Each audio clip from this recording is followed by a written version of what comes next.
Welcome to the Gay Buddhist Forum, where teachers from all schools of Buddhism offer their perspectives on the Dharma and its application in modern times, especially for LGBTQI audiences. These talks are offered freely to the world and made possible by appreciative listeners. If you would like to support our efforts to share the Dharma with underserved audiences, please visit gaybuddhist.org. There you can donate, find a list of upcoming speakers, or enjoy many hundreds of these recorded talks dating back to 1996. Well, continuing on, we've shown how to be with things, difficulties and challenges, either microphone or whatever, and the climate crisis. That's what we've been talking about. And our practice really is to begin with being with. Right? The first noble truth, in essence, is how are we with things. For most of us, that means difficulties, because being with the easy things seem really easy. As some of you know, I brought it up here. I've been reframing the Four Noble Truths to be a restorative model, supported by the American Foundation, a Buddhist foundation. And so in that model, the first noble truth is we say that harm and harming has happened. And not just that there's harm in life or that's a dukkha in life. So dukkha is usually translated as suffering, disease, discontent, dissatisfaction. And so in this model, we really say we feel the impact of harming first. And then the second is really similar in the sense that it's what are the causes and conditions or the origins of dukkha. And in this case, we focus a bit more on the conditions and in particular structural conditions versus just personal or individual conditioning. And then the third is usually in the classic version, that the end of suffering is possible, or the negation of suffering is possible. And the fourth is that the Eightfold Path is to be developed. So in the engaged version, we say that the third noble truth is that individual and collective agency for ending or alleviation of harm is possible. So we really connect to how there's agency, there's a way that we can do something. I also like to call it these days I've been thinking of the third noble truth as the goodwill and the New Testament, I would say, right? The good news, right? Right? That's right? Because really, when you think, oh, it's possible, we don't just stick with the stuck in the suffering and the dukkha, we go, oh, it's possible. And that brings us joy, and it's like the good news. And in fact, in Buddhism, then the Eightfold Path gives us the way to know what is possible for the end of suffering and a way to do it. So I like to say that the fourth noble truth of the Eightfold Path is both descriptive and prescriptive, right? And they are, of course, and they're broken, while they're eight, they're broken into three aspects. Okay? Wisdom, usually called wisdom, ethical conduct, and meditative. Shall you wait some more? Try to ignore me. Okay, very nice. All right. So the wisdom, so while they're eight, they're broken into two in the wisdom aspect, which is skillful view. So classically, of course, we know them as right. With right, by right, it means the correct way. And I'll just say that Thanissaro Bhikkhu, I heard say that right, the way that he explained it is that right is like when you go to milk a cow, you don't pull on its tail, right? So the right way is to pull on the udder. So it's that, but and in a lot of ways it gives us that connotation of right and wrong. So I myself like to say skillful, because skillful gives you a sense of what is skillful, and it gives you a sense of how to be skillful. So it's both knowing and a motivation, which actually describes wisdom aspect. Because the wisdom aspect is skillful view is the Four Noble Truths and karma, understanding of the Four Noble Truths and karma, cause and effect. And then the second of the wisdom aspect is classically called skillful thinking. And the word does mean thinking, but it's in Buddhism, thinking is never passive. It's always moving. So motivation is what I use, and it's become popular. I would say gil is these days even say it's an attitude. And now it's important to understand that, because the wisdom aspect, and I also think this is why I like skillful motivation, is that it takes you into that second third, which is ethical conduct, which I like to say compassionate conduct, because those are skillful speech, skillful action, and skillful livelihood. Right? So how we understand the world, what is our motivation, takes us into the interactive and the activity part.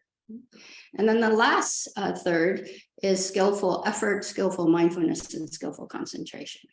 Right? And these are called the meditative aspects. Now, while they're put into third in this way, the meditative aspect is actually considered the bridge between the other two thirds. For instance, these are my values and my motivation. In meditation, where it's not a passive practice, it's a practice to say, does my action, my living, my speech reflect my wisdom and my understanding?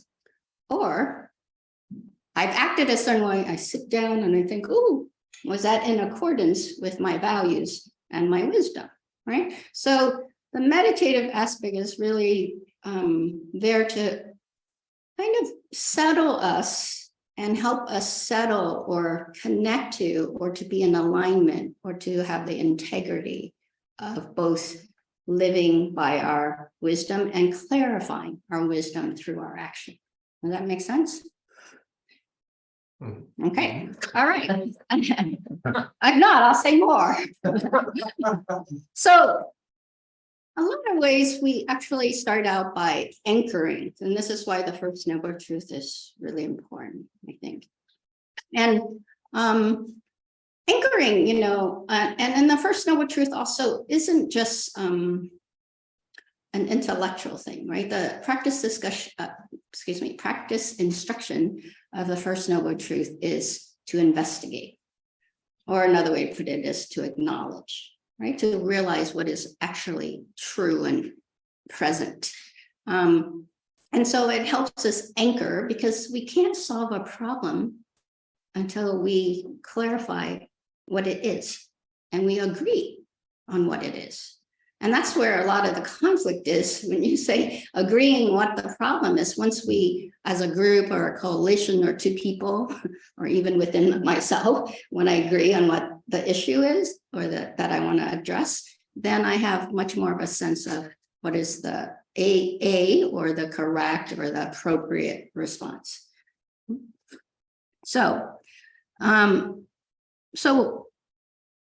today I want to give us a more holistic framing of this kind of being with the first noble truth. So a way in which to support how we can reframe our view and thus acknowledge things as they are. So you all have probably heard of the Indra's net. Have you heard of Indra's net? Yes, no, some. No. Okay, Indra's net is a teaching from the Avatamsaka Sutra. It is a Mahayana sutra. And it's actually it's also translated as the Flower Ornamental. And it's one in which everything is very ornamental. And it describes the Pure Land, and it describes kind of how the world can be when it is very imaginative, kind of like if things were perfect, right? But there's definitely teachings there, right? And one of the teaching is from the god of Indra, who says that in the cosmos is made up of a vast interconnection. And usually the depiction you'll see when you Google it or look it up is that it's like a spider web. Okay? And that in each of the node of the spider web is a jewel. So that's like each of us. And as jewels, or the being of jewel, right, is that it has many facets. And when you look at a jewel, it reflects. So the whole idea is that if I'm a jewel and Cass is a jewel, and remind me your name? Henry. Hendrik? Oh, Henry. Henry, okay. Henry, oh, now I recognize you. It is true, right? It's a little harder. So Henry, so we're jewels. So then if we were jewels, then looking at me, you'll see a reflection of Henry and you'll see a reflection of Cass. And in fact, all of us, right? So it's a way in which we are interconnected. And that's the main teaching of it. Sounds great, doesn't it? Right? And in fact, that is a way in which it says that this is how we are one, because we reflect each other. And I want to propose to you that we overemphasize the jewels, the individual, and we need to actually look at the whole net, which is all those strands between the nodes. And those are the interconnections. And in fact, if a jewel has had more resources, right, then it swells up bigger and bigger and actually creates stress on the net itself, and at times can even break parts of the net, or it shines so bright. We've seen this in certain individual that it, you can't see any other jewels, right? It takes up so much space that the rest of us are, not seeing. So if we focus much more on the net, right, how then we balance things out? And where is there a gap in the net that we need to fix? So it's a restorative model. Actually, it's both in restoration, it's a model in which it says, when we see something is broken or wrong or dukkha or torn, then it's actually we're going, there was wholeness here. How do we get back to wholeness? How do we restore wholeness? How do we restore the connections between us? So it's a way in which we can see wholeness as, I'm not saying we forget the individual and the jewels, because that's me and that's you, and that's important. And we also need to remember is that it's our relationship, it's our connection that makes, like Sangha, right? Sangha isn't just about you all just sitting here, right, in your spot, right? There's some kind of connection that we have. And that comes because we talk to each other, we listen to each other, we have tea. Cass brought me tea, Shinsen drove me here, right? These are connections to make me, to support how I'm here in this moment, right here and right now. Right? My karmic arising doesn't happen on my own. All right. Now, for yourself, imagine so think of a spider web, and you know how in the middle there's a slot. So you're now, if you want to close your eyes, you can. You're now in the middle. That's you. And then I'll think out through the net at the nodes, maybe at the end, just to make it easy. Not a very complicated spider web. So just at far ends of the node, just think of people, beings, organization, like the Sangha here, as at content, you could say, or at things that are important to you. So imagine that. These are things that are important to you, that makes you feel enlivening. And now, think about, what is it that supports that? Does it go both ways? Is there a strength in that, and where perhaps it might be weakened? Okay. Perhaps you just had a fight with your partner before you came, or your partner, X, Y, or Z. Maybe that's what kind of strengthening might be needed later today. So that's one way to think of it. And then, just to really feel both the strong connections and the weakened connections. Right? Okay, open your eyes. Whenever you're ready.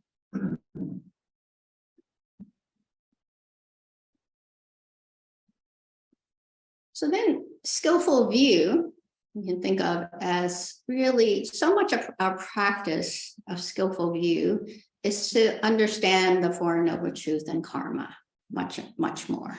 And part of that is to open up our point of view more and more, to see where we haven't seen before, or to go where we haven't gone before in terms of our understanding. That's just what wisdom is, right? When we start to understand more and more what keeps us connected, what's important to us, what our values are, and how do we make that happen. So perhaps I like to say that we could reframe it, and sometimes it is called that the net of Indra versus Indra's net. Even the term, right? Indra's net. Indra is the important one, and the net is secondary. But when you think of the net of Indra, then you realize that there's a whole support network there. So we wake up. We wake up to seeing the interconnection between all of us. And so in terms of the earth, you wake up to, I propose to you that we wake up to see that we're stewards of the earth. Right? Instead of the earth serving us, how are we serving the earth or caring for the earth?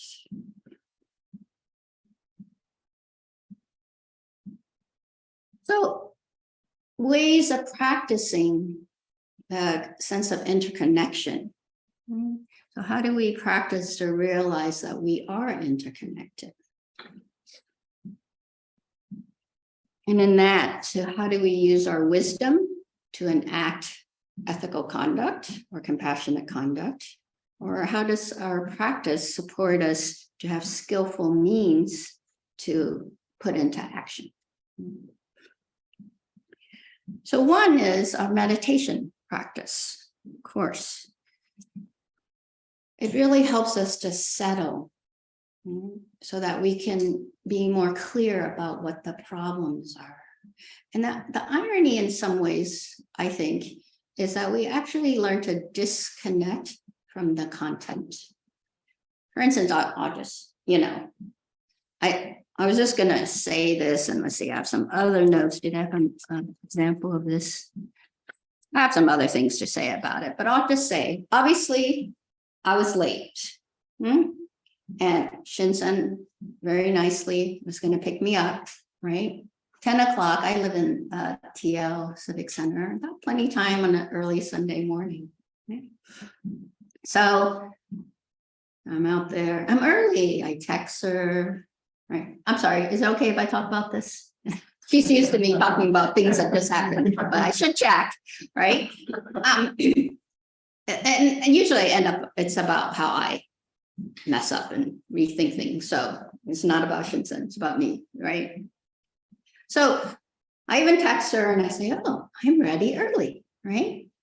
So I'm down there waiting, and 10 o'clock comes up, and I keep looking in the car, right? Then I call her and say, hey, I'm here. Because I'm a very responsible person. I told Jeff I would be here by 10:15, right? Which I thought would be plenty of time to get my seat and all that and my tea. And, just got her voicemail. So, and, we had text last night, but I did not get an answer that she got my text. And sometimes our texts don't come through right away because we have different kinds of phones, So I'm starting to go, what should I do? I even went upstairs and like my girlfriend, like, oh, I might need to borrow your car, And then, of course, then I get the text. 2 cars are behind her that she had to find people to move, right? Blocking her driveway, right? So, and she said, I'll be there in 5.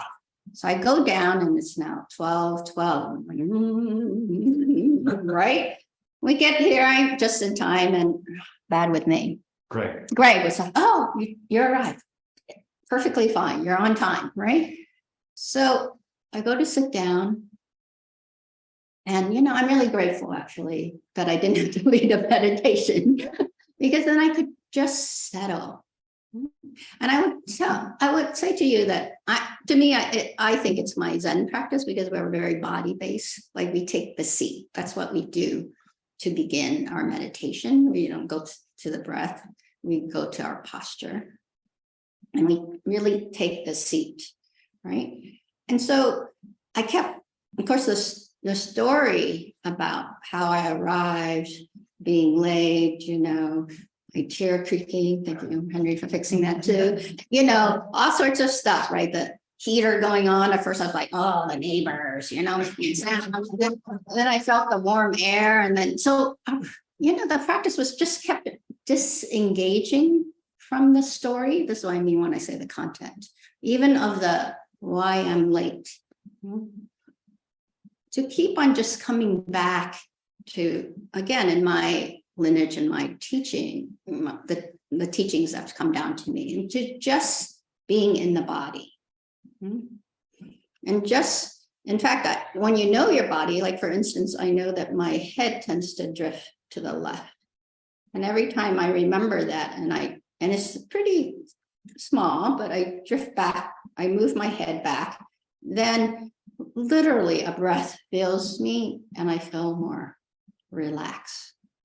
And so it's really about that kind of centering. This is why an anchor point is so important. Mine is posture, yours can be breath, yours can be a mantra or a metta phrase or whatever, right? So to keep on being able to come back to that anchor so that we disengage from the content.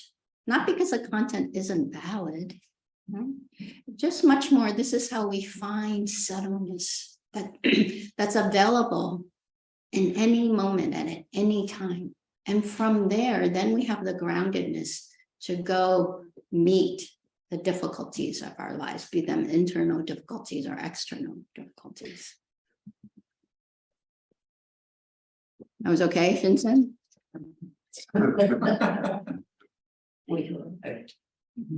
I'm sorry, what? We arrived. We arrived, yes. And she was very kind and dropped me off before she had to go find parking.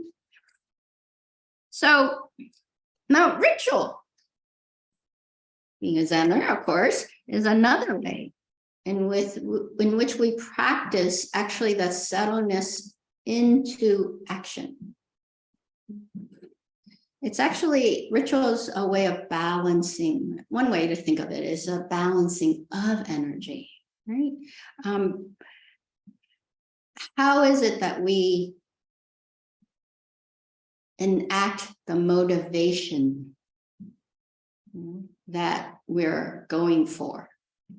And when we do it enough with the intention, then in the doing, that motivation is realized. That makes sense.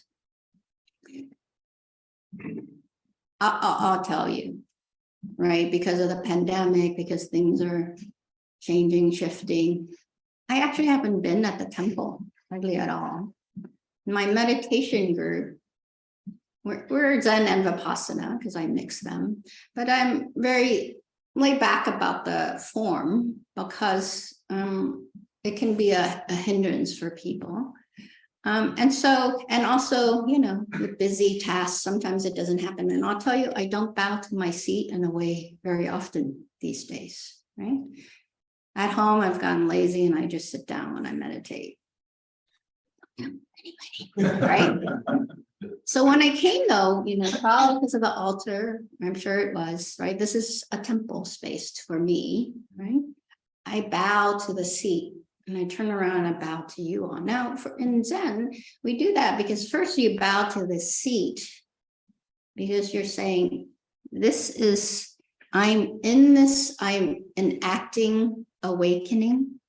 That's really what we do, right? We might not think it, but I'm going to commit to this period of meditation to enact awakening at the seat.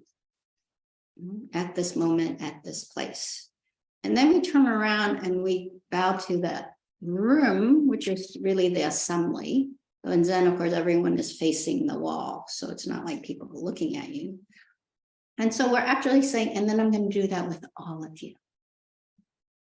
And even in the seat, we're saying, I'm going to do it, but to all the people who have done it at the seat before.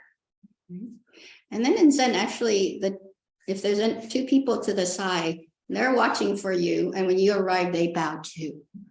And so when you do that bow to the seat, they bow because it's acknowledgement that we're all doing this together. And I'll tell you that when I came and I did that, right away, it also had a subtleness. It was momentary, as I told you during the meditation, I had all those thoughts, right? But each moment in which we enact, which is another way to put that is we commit to, and then we do it.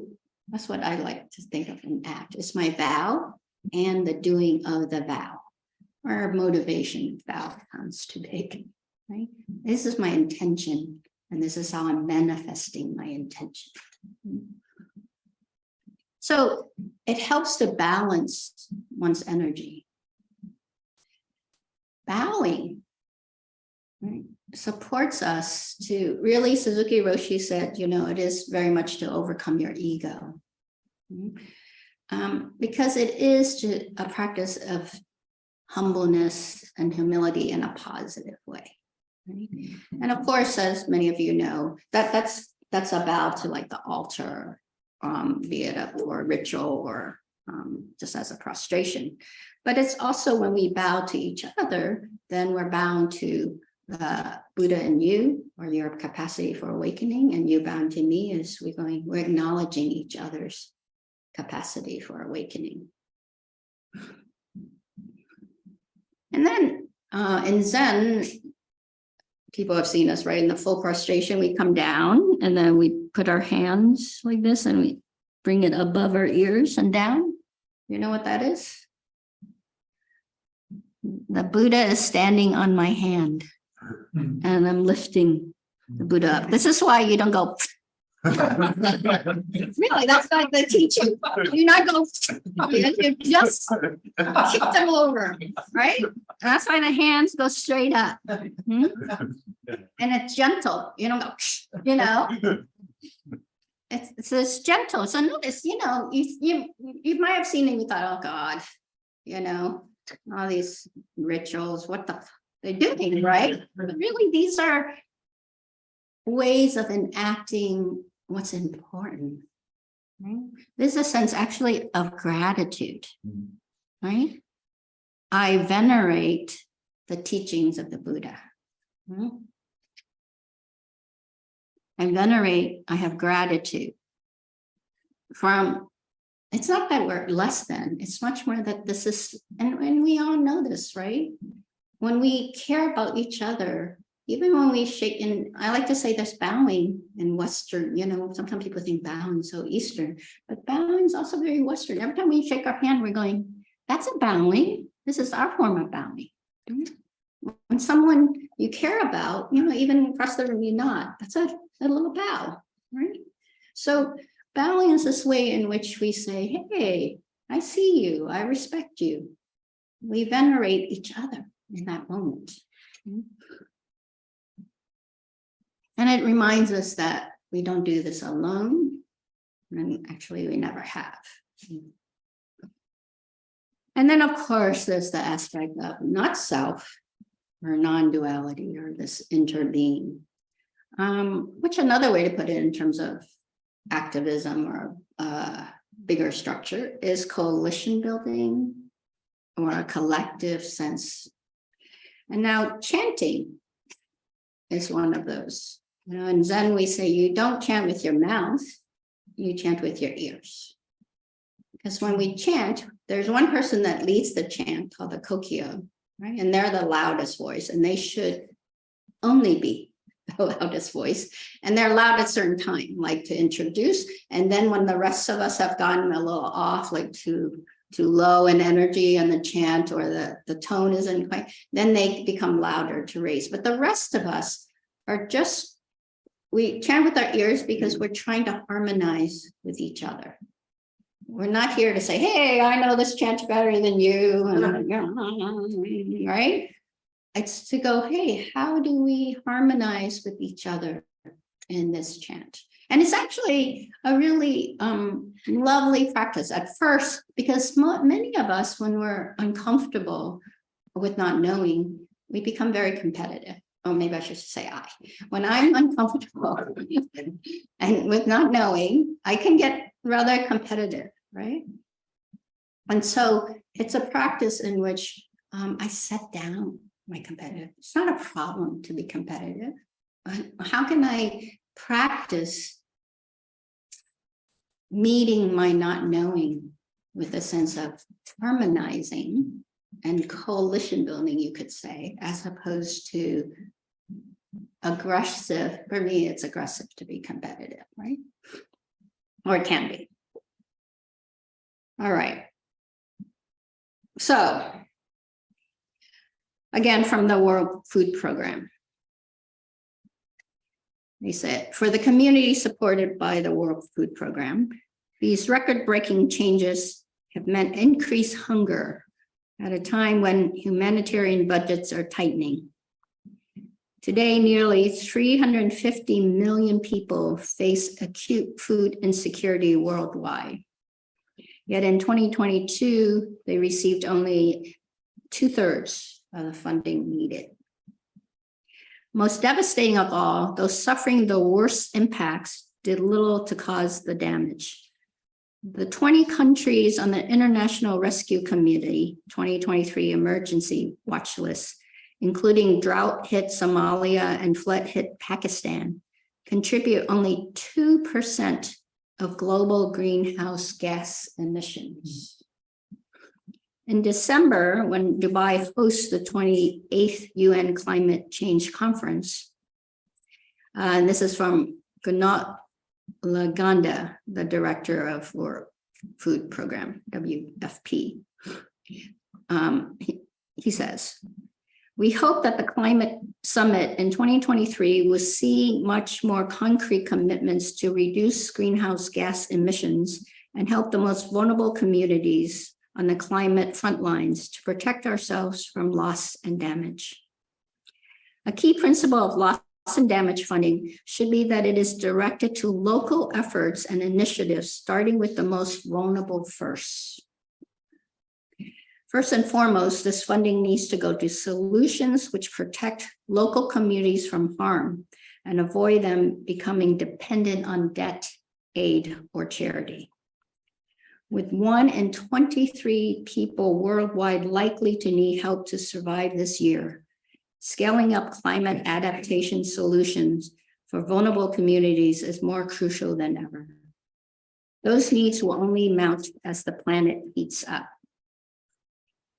And in April of this year, scientists are probably going to issue that we're 1.15 degrees Celsius above the pre-industrial average, which is close to the 1.5, so it's 1.15, which is really close to 1.5, that in 2015, we agreed that we would get to, right?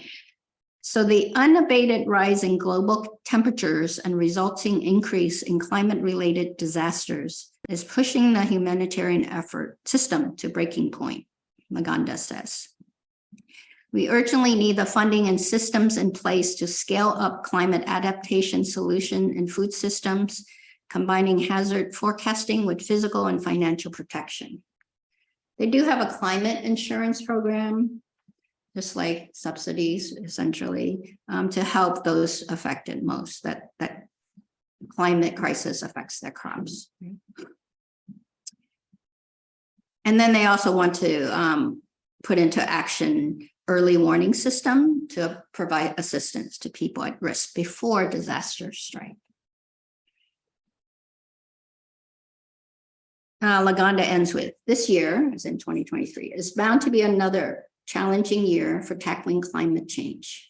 But with renewed energy from communities, governments, scientists, and development partners, 2023 can also be a year of good news and transformation, he adds.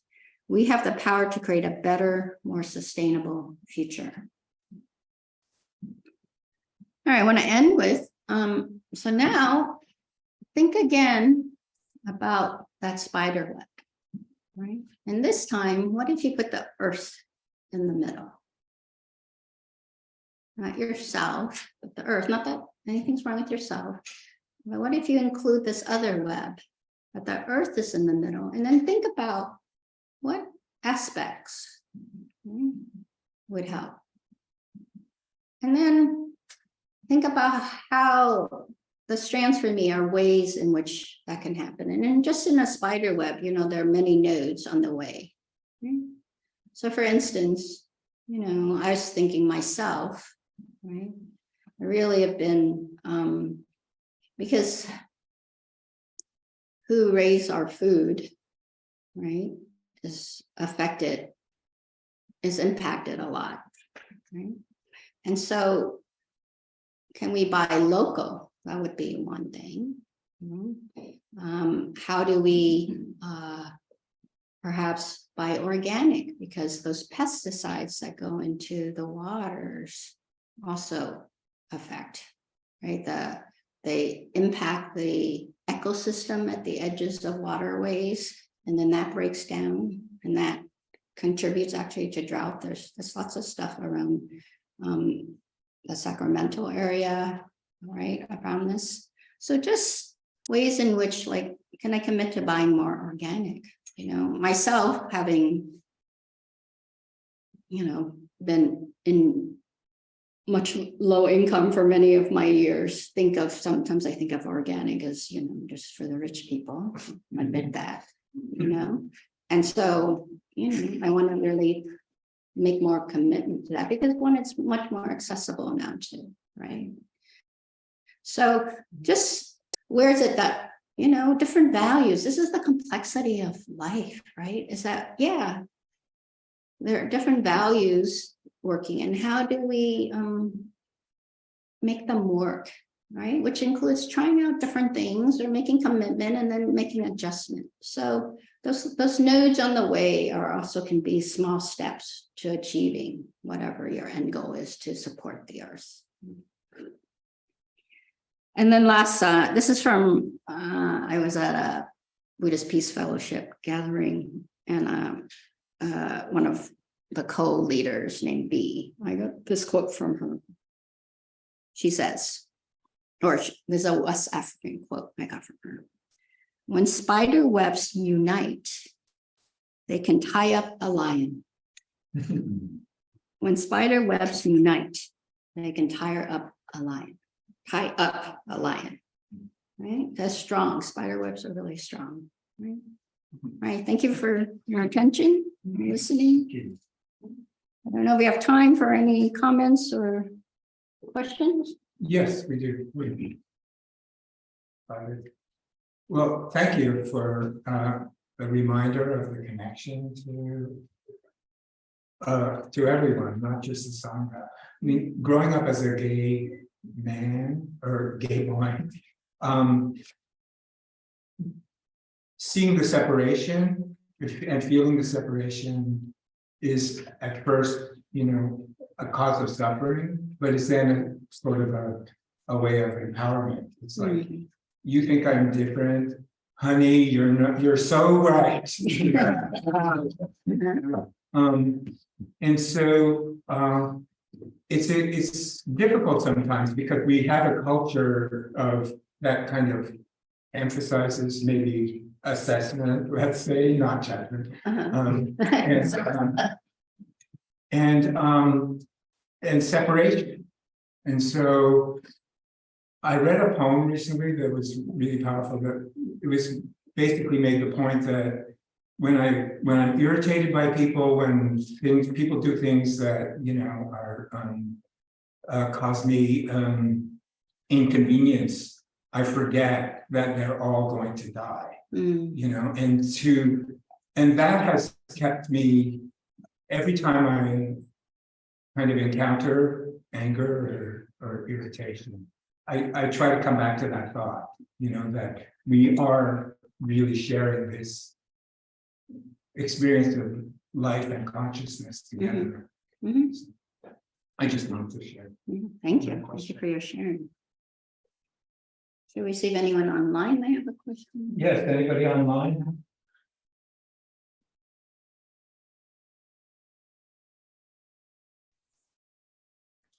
So I don't really have a question, but I just wanted to thank you for your Dharma talk, which has been certainly the most meaningful for me in a number of years, probably since Sylvia Boardstein before the pandemic. And that's been because it connected to me as a ordinary person was struggling to do Buddhist practice for many years. And it was just the kinds of experience that ordinary people have who are not awakened. So thank you. You're welcome. And I will say, at least in Zen, we say we wake up to being ordinary. You know that, right? We're not humans trying to be spiritual beings. We're spiritual beings trying to be human. I can't remember who said that. Not me. Well, you just did say. I did just speak it. It's not my original thought. Yes. A French person, but I can't pull up his name. Yes, Henry. Yes, a basic question. Who is Indra in Indra's net? Indra's the god of all the other gods. The koan in which the blade of grass, do you guys know that one too? That's Indra. Oh, there's a koan that says, they're walking with the Buddha, and the Buddha, you can't pull up the exact koan, but basically, how do we have a place, right?